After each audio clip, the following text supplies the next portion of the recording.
need you to hear this. Really hear it. Not because I owe you an explanation. Not because I'm reaching out for closure or asking you to see me differently, but because something in me refuses to let you walk away believing a version of this. A story that simply isn't true. You mattered too.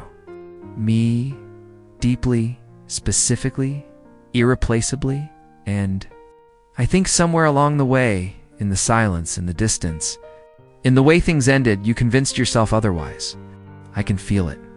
The narrative you've built where I was never fully there, where my steadiness read as disconnection, where my calm was just another way of saying I didn't care.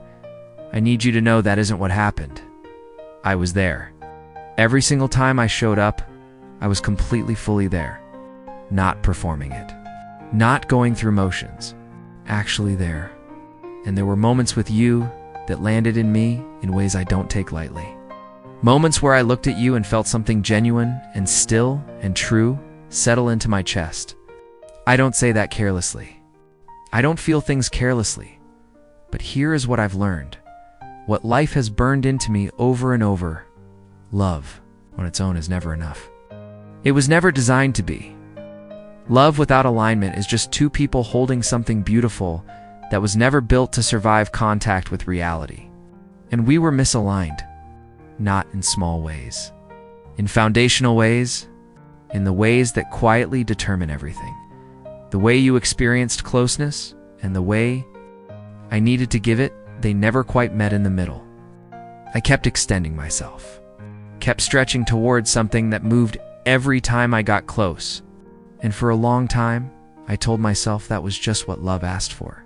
That if I stayed patient enough, steady enough, the distance would eventually close. It didn't. And there came a moment, not dramatic. Not explosive, just quiet and clear, where I looked honestly at everything I was carrying versus everything that was being returned. And I made a decision. Not from anger, not from resentment. From a deep, honest reckoning with myself. The weight had become more than what the connection could justify. That is not me saying you weren't worth it. That is me saying I could no longer afford to lose myself trying to reach someone who, for reasons I genuinely do not blame you for, could not fully be reached. Because here is what I understand about you that maybe you don't even fully understand about yourself. You have armor. Heavy, sophisticated, invisible armor. And you wear it so naturally that you probably don't even feel it anymore. And I never hated you for it. Not once. I saw what was underneath it.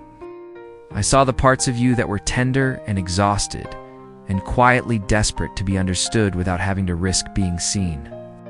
I saw you, and I loved what I saw. That's the part that makes this complicated. That's the part that made me stay longer than logic ever would have approved. But seeing someone clearly is not the same as being able to save them. And loving someone deeply is not the same as being right for them. I had to accept both of those things at the same time, and that is not a small thing to accept. What I gave you was real. What I felt real. The investment, the patience, the quiet hope I carried longer than I've carried it for most all of it. Real. And I just needed you to know that. Because you deserve to know that someone saw you, chose you, stayed longer than was comfortable, and still does not regret having loved you. That's not nothing. That's actually everything.